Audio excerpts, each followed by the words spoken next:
Hey, welcome back to the Career Refresh. I'm Jill Griffin, your host.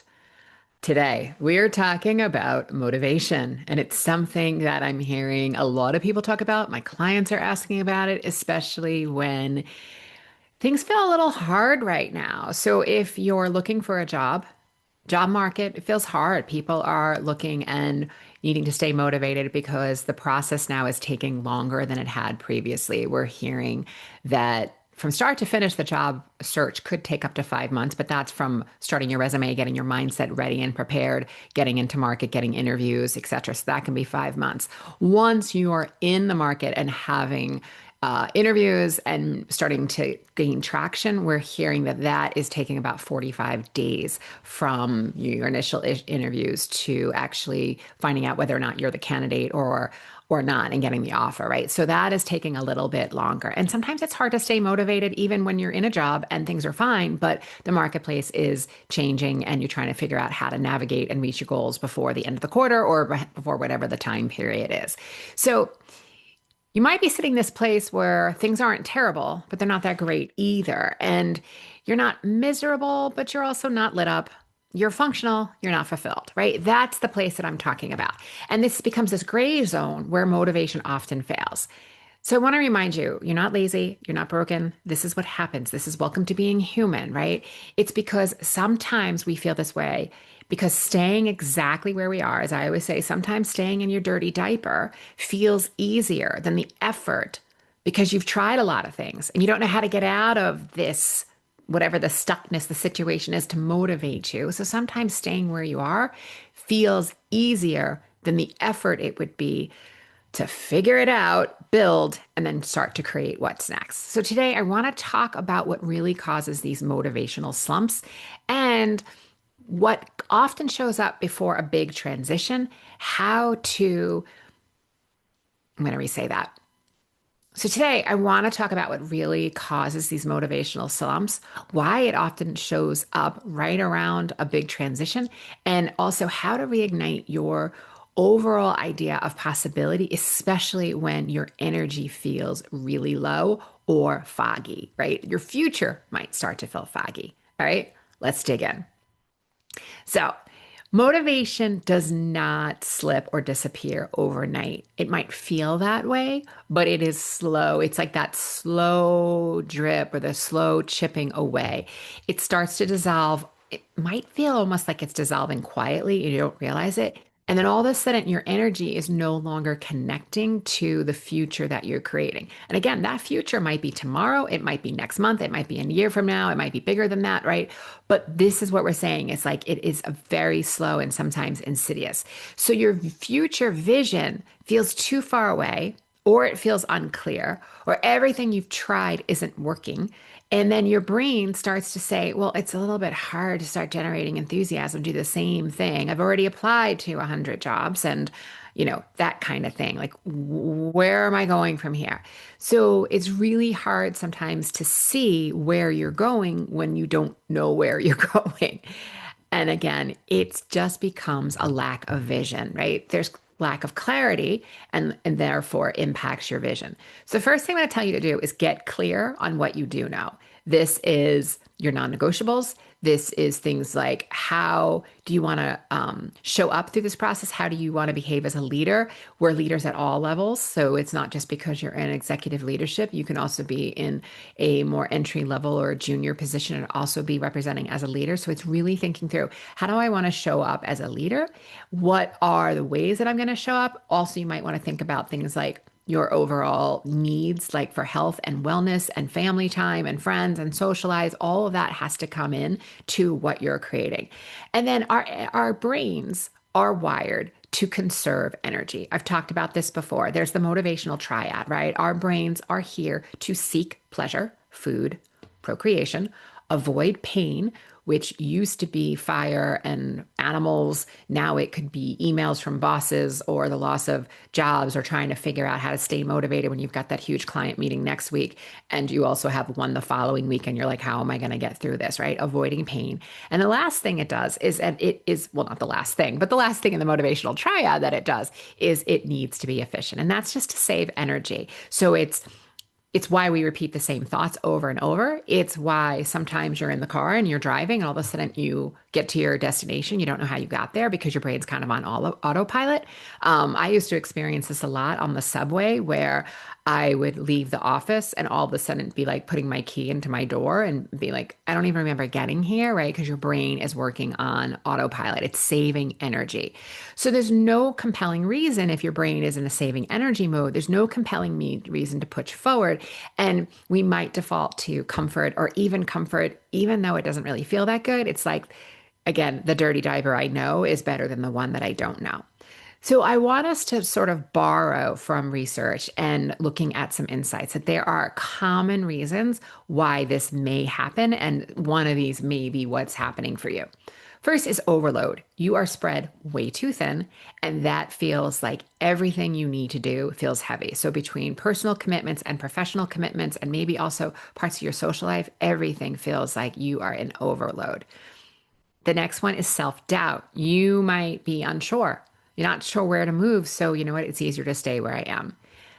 Emotional fatigue is another real one where you've been in survival for so long, or you've been trying to do this for so long that you start to lose your drive and it basically has gone offline. There could be a misalignment, right? You're working hard and you're putting in a lot of work, and you might be more in the busyness versus the creation of value. But even if you're in the creation of value, maybe it's not getting noticed, or you're not noticing that you're making strives to move forward, right? So you're starting to feel this misalignment, like I'm doing all of this but the rewards aren't coming. And then again, there might just be a complete lack of clarity where in this current market I'm hearing a lot of businesses are starting to pivot goals, but we still need to hit the goals that are currently. So as we're sort of turning that ship and turning those tides, it's can sometimes be hard if you're like navigating your way there and you don't necessarily know how you're doing, and you don't have real data to see how you're doing, or it could be that you've simply outgrown the goals that you set for yourself previously and you haven't had a chance to define new ones, or you haven't been intentional in defining new ones. So again, those are some of the reasons why we find that these are some real triggers that are sitting behind why you might be losing your motivation. And each one of these things can disconnect you from your why. And that's where the motivation lives, right? You have to get back into the why. So moving from feeling stuck into possible, this is where we might be saying like there's a turning point, right? It's not, again, about pushing harder.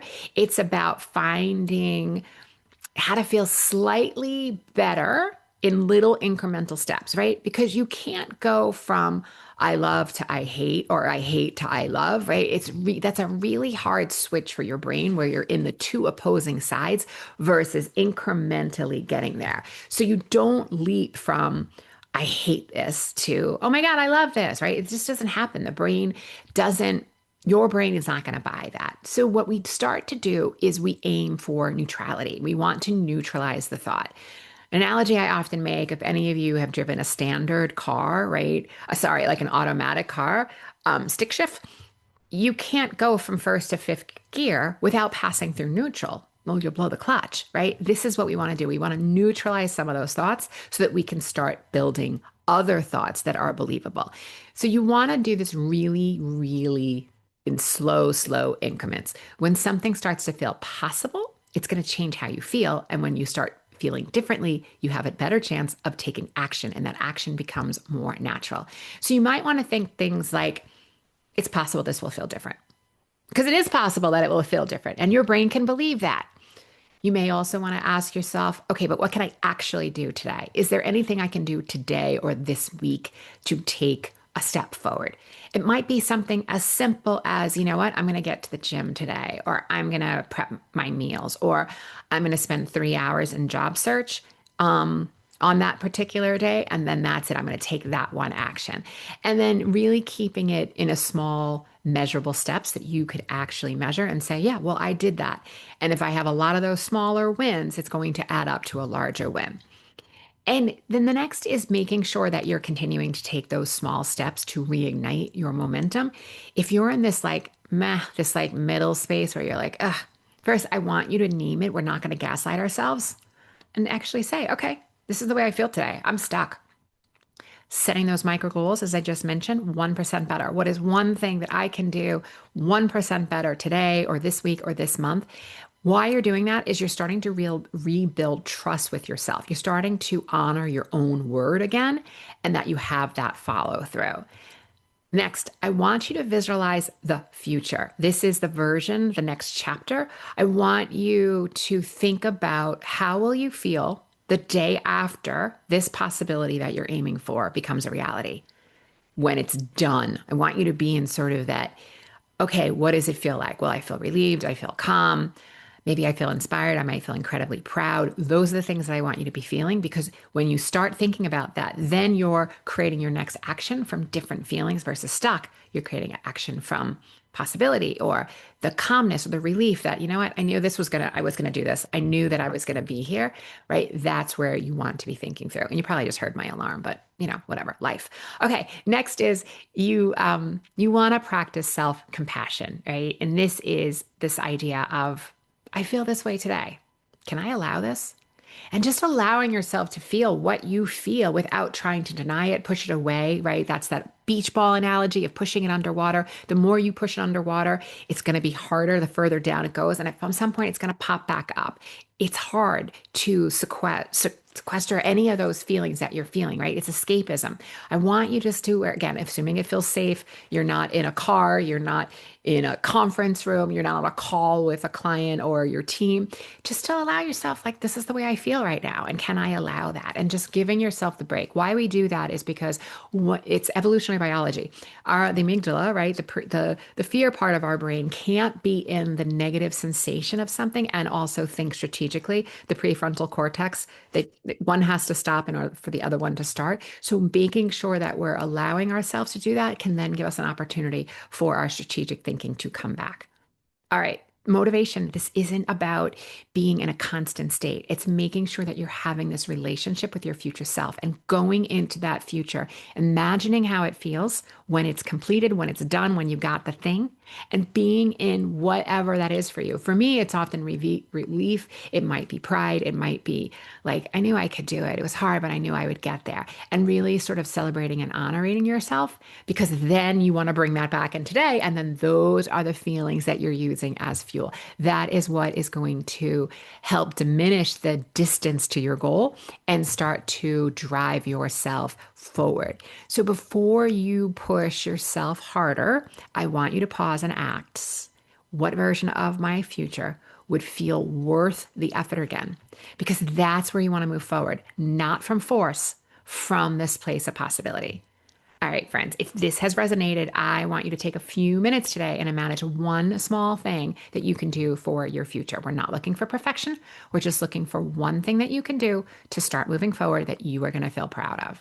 And if you are doing it, I want to hear from you. So email me at hello@jillgriffincoaching.com.